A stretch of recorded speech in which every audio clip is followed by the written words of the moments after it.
China's in the midst of a major housing bust. I mean, that's no great surprises there. You just need to look at some of this data.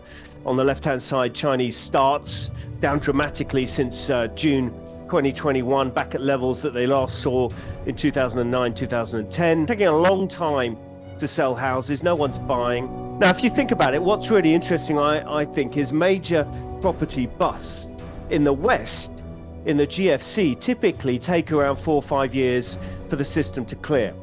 I think there's a very big debate in China about how quickly the system will clear and how long this housing bust will linger upon the economy and act as a downward weight because of the way they're going about trying to sort the system out. It's got shades of extend and pretend, which is largely more the sort of Chinese way to these things. So we're in the midst of a housing bust. I think there's at least a couple more years, probably longer.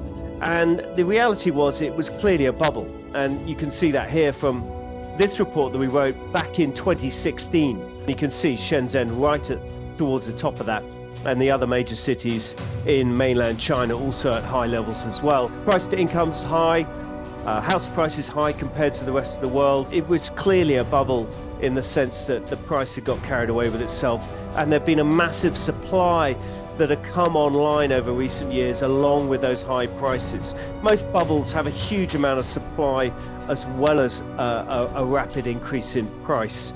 The two tend to go hand in hand in bubbles. Individuals in China bought houses, they made a prepayment, a down payment on that house before construction began, and that down payment was then used by the developer to go and buy more land and keep the sort of momentum up. If you look at the model of the private developers, it's basically broken. The music has essentially stopped.